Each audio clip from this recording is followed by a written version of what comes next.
Teman-teman, kita akan mengupdate bagaimana perkembangan penanganan corona di Jawa Tengah, dan ini kita sampaikan informasi baru bahwa hari ini untuk kasus positif corona yang dirawat ada 4, yang meninggal ada 2. Ini kondisi paling terakhir ya. Dan baru saja tadi 1 kasus baru ya yang positif dan meninggal. Dia laki-laki usia 43 tahun dari kota Semarang, dan ini dirawat di Rumah Sakit Karyadi, sudah dirawat 10 hari. Ini saya mau sampaikan informasi ini. Yang kedua, ada 1 perempuan 49 tahun, ini di kota Solo, sekarang dirawat di Rumah Sakit Dr. Muwardi. 2 informasi ini kita sampaikan untuk update informasi apa yang terjadi di Jawa Tengah. Tadi kami juga baru selesai rapat dengan Majelis Ulama Indonesia dan ormas-ormas agama untuk menyampaikan beberapa informasi penting terkait kita menghadapi bulan Ramadan, menghadapi sholat Jumat, menghadapi tempat-tempat yang penuh keramaian, termasuk di pondok pesantren yang ini sudah trennya akan masuk akhirus sanah, perpisahan apa yang mesti dilakukan. Dan alhamdulillah tadi dari beberapa ulama yang hadir dipimpin oleh Ketua Majelis Ulama, ini kita bersepakat. Buat kawan-kawan yang tadi belum mengikuti, saya ingin menyampaikan informasinya. Ulama dan umara kita sepakat untuk membuat komunike bersama agar kita seiring sejalan mensikapi persoalan tentang corona yang ada di Jawa Tengah sebagai pandemic response. Dan beberapa yang disampaikan adalah beberapa masjid, musola digerakkan untuk adanya pembersihan bersama-sama. Sholat Jumat di beberapa titik yang terindikasi masjidnya pernah dikunjungi oleh mereka yang positif atau orang yang dirawat sebagai satu pasien dalam perawatan, maka lebih baik tidak digunakan dulu ya. Dan kita meminta pada para ulama untuk membuat semacam protokol agar bisa membantu kita, yang intinya model kerumunan yang aman seperti apa. Dan tadi simulasinya sudah dilakukan di penyelenggaraan hari Jumat besok, insya Allah di beberapa tempat yang kita nyatakan relatif aman itu, kita akan membuat 1 pintu masuk, terus kemudian disediakan sabun, sanitizer, dan diadakan penjelasan. Mudah-mudahan besok di tempat-tempat itu khotbah Jumatnya juga bisa menjelaskan soal ini. Ada juga partisipasi dari masyarakat yang menyampaikan bahwa rumah sakit yang dia miliki juga akan membantu provinsi dalam memperkuat penanganan pasien di rumah sakit. Termasuk diantaranya saya minta mereka untuk melakukan pengobatan gratis, dan setuju. Baru saja juga saya video conference dengan kawan-kawan Bupati Wali Kota se-Jawa Tengah, seluruh rumah sakitnya setuju. Seluruh rumah sakitnya setuju, hanya kita memang membutuhkan bantuan agar alat-alat yang dibutuhkan oleh rumah sakit ini bisa dipenuhi. Khususnya alat alat APD, alat pelindung diri, yang ini butuh bantuan. Dan nanti kita koordinasikan seluruh Jawa Tengah, seluruh rumah sakit oleh Dinas Kesehatan, dan kita akan kontak dengan Menteri Kesehatan, termasuk VTM. VTM ini virus transport media, yang ini mulai kita butuh agak banyak ya. Dan ini keluhan dari beberapa rumah sakit yang prinsipnya mereka semua siap. Termasuk juga kita sudah komunikasi. Ada banyak pertanyaan masuk kepada saya soal liburnya anak-anak di sekolah ini, menjadi perhatian semuanya. Para bupati wali kota juga sepakat untuk memantau, termasuk wali murid, agar memastikan mereka tidak keluar, tidak diajak piknik, alias belajar dengan cara daring. Meskipun ada yang bertanya, Pak, kuotanya habis, kuotanya nggak ada, maka guru kita minta untuk membimbing boleh dengan tertulis. Ini beberapa informasi yang kita bisa sampaikan pada perkembangan sampai dengan hari ini. Ada pertanyaan?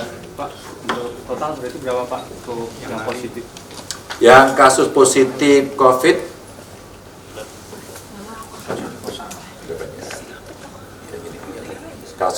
COVID berarti sekarang masih dirawat ya? Ada 6, 4 dirawat, 2 meninggal. Oke? Pak, yang meninggal itu yang kemarin dari wilayah perjalanan ke Bali. Pak Dinkes? Ya, ke Bali. Ya, betul. Ya, ya betul ya Bu ya. Ya, yang dari Bali kemarin. Pak, Ada lagi? Untuk yang Solo apakah terkait dengan yang meninggal kemarin Pak? Ada riwayat perjalanan sama? Perjalanannya beda-beda. Kalau yang sakit ini ya, Semarang sama Solo. Yang dari Enggak. Solo positif kemarin? Sendiri-sendiri, ini tidak ada hubungannya dengan yang di Semarang. Ya, ikut seminar tuh Pak. Ikut seminar. Oh, yang ikut seminar ya? Yang ikut seminar ya, 2 itu ikut seminar, 1 supirnya ya kemarin ya? Iya. 1 supirnya. Ada hubungannya. Maka saya sudah komunikasi dengan Gubernur Jabar, dengan Wali Kota, tapi ternyata itu di Kabupaten Bogor ya. Kita minta untuk pengecekan apa yang ada di sana, untuk menghitung dan mencatat semuanya. Ada lagi? Sopirnya berarti itu positif Pak? Negatif. Negatif, supirnya negatif ya? Udah dites, udah ada hasilnya. Ada lagi? Aspek yang lari itu Pak, Kenapa? aspek yang lari Dari Kudus. Suspek lari di Yang di Kudus. isunya lari. Suspek yang lari. iya, Ya, kalau di aspek RSUD corona Kudus, lari dari Rumah Sakit Kudus. Coba Pak Kepala Dinas. Ya, kalau di RSUD Kudus tidak ada. Tapi kita sedang lacak kemungkinan ada di rumah sakit swasta. Soalnya yang rumah sakit pemerintah semua laporannya Dari kita Madirahayu itu Pak, ya dari Madirahayu. Rumah sakit Madirahayu. dari swasta. Belum ada, belum ada. Nanti kita cek coba. Kalau yang tadi sampai dengan laporan para bupati tidak ada laporan itu. Ada lagi? Cukup? Terkait ini Pak, ada beberapa kepala daerah yang belum memutuskan untuk libur sekolah. Udah semuanya. Kayak di Boyolali hari ini untuk SD SMP masih. Ya, kita sudah sampaikan tadi dalam video conference agar itu dilakukan. Mungkin mereka merasa bahwa masih terkelola begitu. Termasuk yang di Taruna Nusantara, karena ini ada yang libur tapi ada yang masuk. Maka saya minta tadi langsung kontak, yang ada di dalam nggak usah pulang, dirawat saja di sana, bukan dirawat, diisolasi di sana, tetap sekolah. Dan ada dokter yang disiapkan, tapi yang sudah ada di rumah nggak perlu datang ke sekolah, diperpanjang saja liburnya kira-kira sampai 14 hari. Pak, terkait status penanganan corona di Jateng itu sebetulnya statusnya itu seperti apa sih ya Pak? Kan sudah ditentukan secara nasional, sebenarnya status nasional itu sama statusnya seluruh Indonesia gitu. Maka kita membuat satgas, gugus tugas. Kita sudah membuat gugus tugas, itu artinya kita menerjemahkan itu tidak terlalu sulit untuk kepala daerah. Pak, untuk pasien yang dari kapal pesiar itu kondisinya seperti apa Pak? Masih dirawat, Maksudnya belum apa, positif atau negatif? masih dirawat. Kalau hasilnya belum ada. Negatif. Oh, negatif. Sudah ada sih. Hasil sementara negatif. Oh gitu. Soalnya itu sakitnya sebenarnya jantung kok ya. Oh, Ya. Ya, awalnya itu jantung. Jadi catatan dari kapal itu memang jantung. Memang ini banyak sekali pertanyaan masuk ke kita. Tuh kan positif gitu. Maka kembangannya ini banyak. Lawang kemarin saya bicara meliburkan siswa saja judulnya meliburkan pegawai gitu. Terus kemudian malah nggak usah bayar kredit bank gitu juga ada gitu kemarin. Maka ini jangan ada hoax selama kondisi-kondisi yang seperti ini. itu Pak terkait hoax itu Pak, mungkin dari Pak Gub kepada para pembuat hoax itu. Oh iya betul lah, bapak, ibu-ibu, teman-teman, saudara semua, jangan nge-hoax deh pada soal yang seperti ini, itu sensitif. Banyak sekali pertanyaan, saya meliburkan sekolah, judulnya meliburkan karyawan. Terus kemudian kita bicara reschedule perbankan, judulnya nggak usah bayar utang di bank, jadi sudah ada meme yang dikeluarkan begitu. Saya tidak tahu mungkin itu bercanda, tapi sebaiknya jangan dilakukan seperti itu. Kemarin saya sampaikan pada orang yang melapor, Pak Ganjar ini betul nggak, Pak Ganjar ini betul nggak? Banyak sekali, secepat itu, seperti penularan virus saja. Lalu saya sampaikan, boleh nggak Anda menyampaikan kepada saya dari mana informasi itu pertama? Apakah saya laporkan pada polisi dulu? Wah itu teman saya Pak, jangan dilaporkan begitu. Ini sebagai satu edukasi, tolong jangan membuat hoax yang merugikan, karena hari ini kita butuh pikiran positif, semangat positif. Saya kira itu saja yang bisa saya sampaikan pada masyarakat. Tolong banyak-banyak olahraga, jemur diri kalian, jemur diri di matahari. Yang ada di rumah jemur semuanya, di PP nih wong zaman di wong desa, di PP itu bisa mengurangi.